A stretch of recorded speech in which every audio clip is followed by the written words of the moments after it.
Bored na ba kayo? Gustong-gusto nyo ng gumala? Tara, virtual travel tayo. Samahan nyo kaming tuklasin ang kagandahan ng Cavite City. Let us start with Cavite history. Cavite is a hook-shaped peninsula located at the northern tip of Cavite province, lying 34 kilometers southwest of Manila and surrounded by the three bays. These are Manila Bay, Bacoor Bay, and Canacao Bay. It was founded in 1571 by the Legazpi expedition and became a chartered city by a congressional fiat in 1940.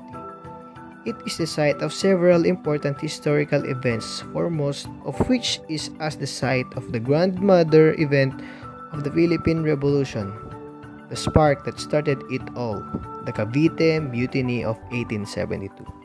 As one of the smallest cities in this country, the city faces a number of development challenges. This includes its topography, lying below sea level, and its single entry and exit road. The name Cavite evolved from the word kawit or kawit, meaning hook, referring to the shape of the land along the coast of Bacoor Bay.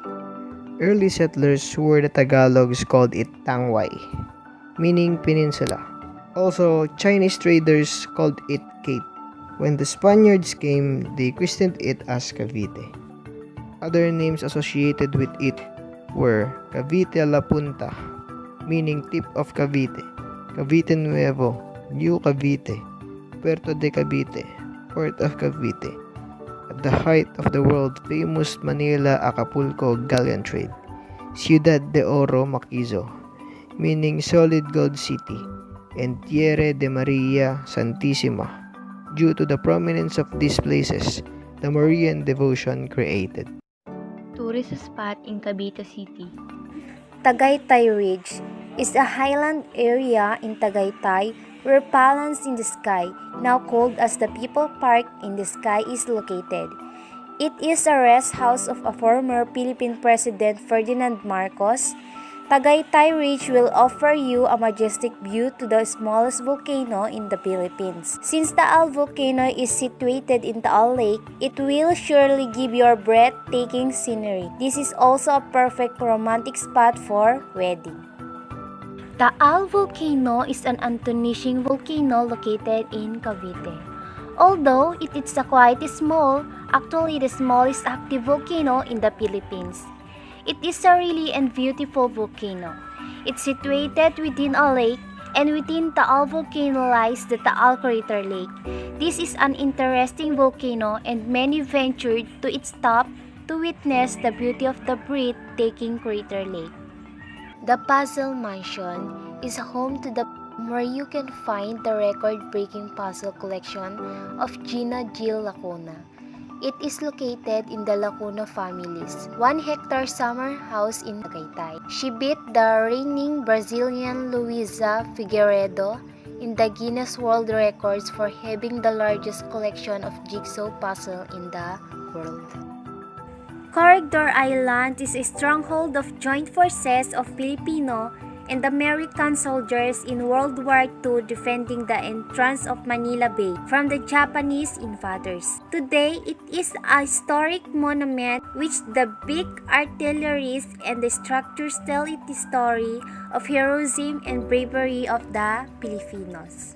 Pico del Oro, also called as Parrot Peak, is one of the amazing natural attractions in Cavite, where it is stand like a firm stone tower.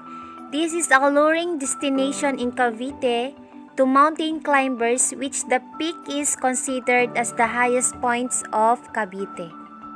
Out of the 3 caves in the Cavite, Cabag Cave is the most popular one, which water falls at the mouth of the cave, forming a small pool.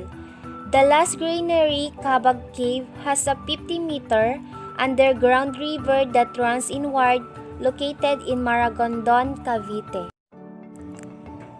Sky Fun Amusement Park is an amusement theme park which is good destination for fun with family and friends.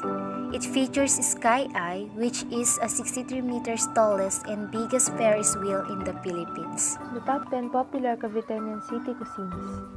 First one is bacalao. a popular salted codfish dish present in every Caviteñan house every Lenten season, most especially on Good Friday. This is one of the many dishes inherited from the Portuguese galleon traders that predates Spanish occupation, which uses dry salted labahita as main ingredient. Second one is the tamales, one of the most favorite delicacies of Cavite City and bread filling by pure-blooded Caviteño, made of ground peanuts and galapong that is steamed and wrapped in banana leaves. It is simple at first sight but requires a very tedious process to make. The third one is kilawin. Caviteñan kilawin is not made of raw fish, but rather of grated green papaya cooked in vinegar with grilled and mashed pancreas and chopped librillo of cow. It is one of the most famous and highly favorite dish best eaten and paired with adobo and kare-kare during Sunday. Fourth one is pansit puso or pansit kawali.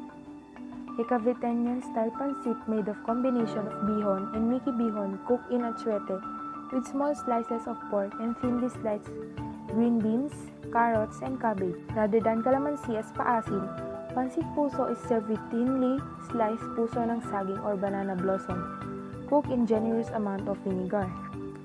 The fifth one is the pansit de choca or pansit pusit, may also be known as pansit choco and supinta. Aside pansit puso, one of the proudly Caviteñan-born pansit variety of less popularity and probably not written yet in Philippine pansit list is well loved by purely bred Caviteños is the pansit de choca or pansit pusit.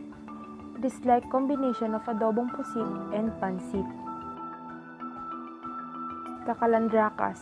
The authentic Caviteñan calandracas uses not only chicken bones but as well as pork, beef, ham bones, so it's not surprising the authentic broth is very rich and delicious. The calandracas being cooked and sold today is way much simpler and lesser in flavor. The seventh one is pochero con salsa or lagang baka con salsa. In Caviteñan cuisine, lagang baka or pochero con salsa, as how some calls it, is not complete without a side dish made of boiled and smashed squash, eggplant, kamote, minced garlic, and vinegar.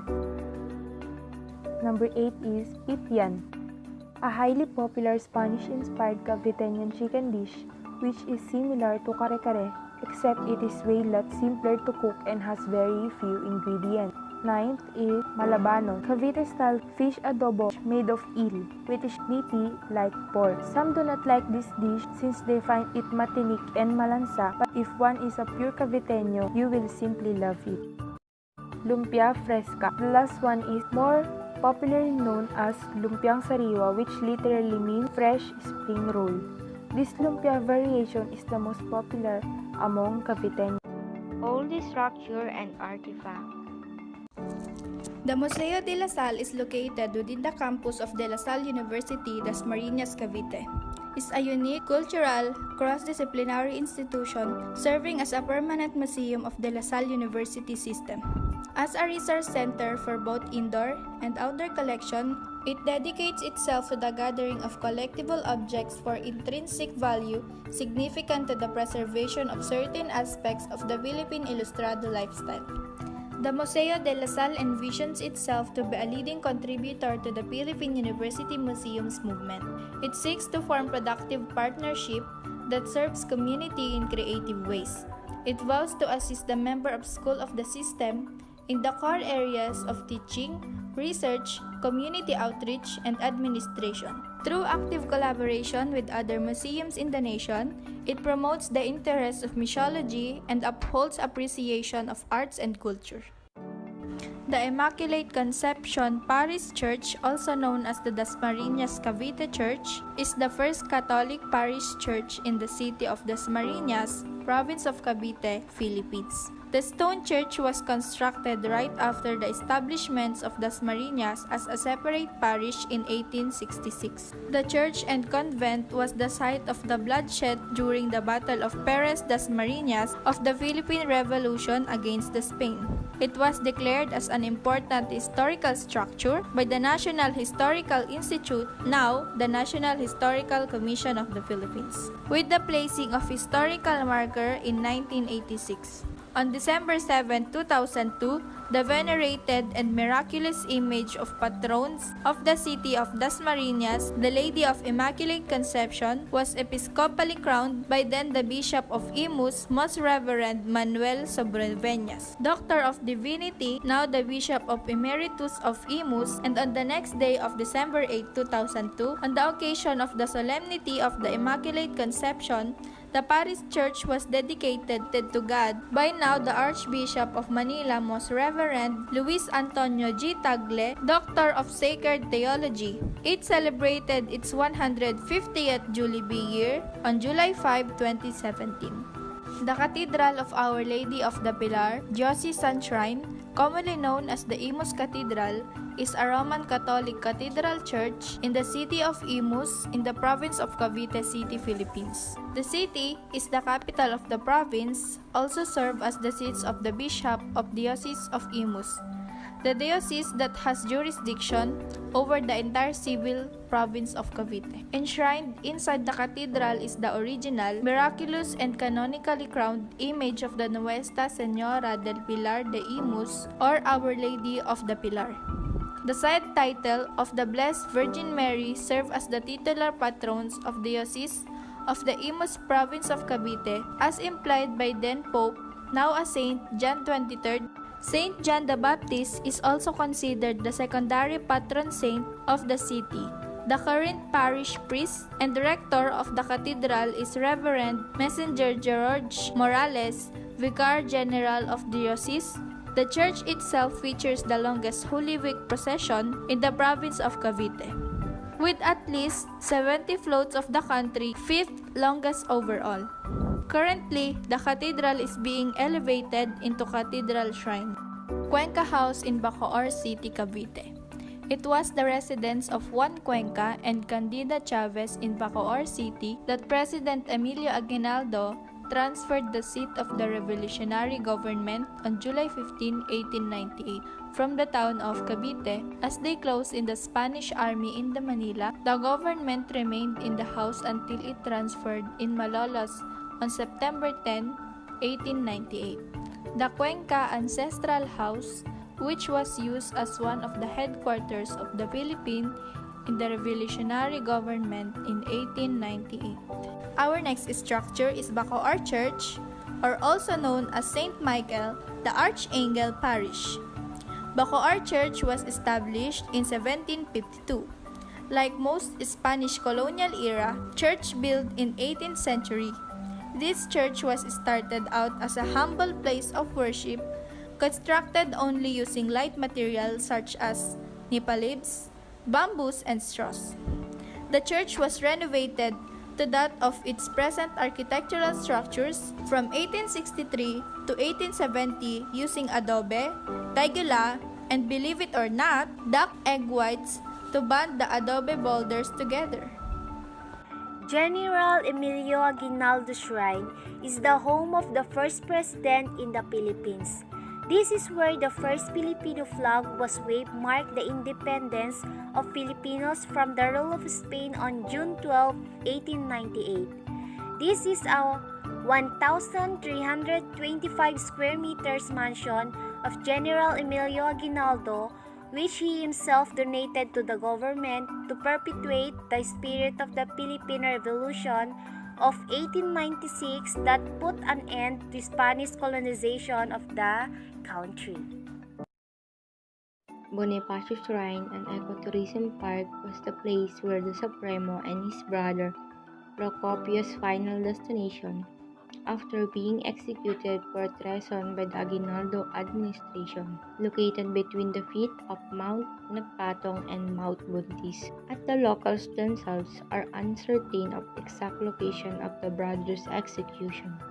the Bonifacio Shrine with marble with metal monument shaped within the words KKK, abbreviation for the Revolutionary Society Katipunan, which Bonifacio founded, and Bayani Hero, the later narrating the fate of the Supremo. At the leftmost side stood a 12-foot statue of Bonifacio and his chain brother.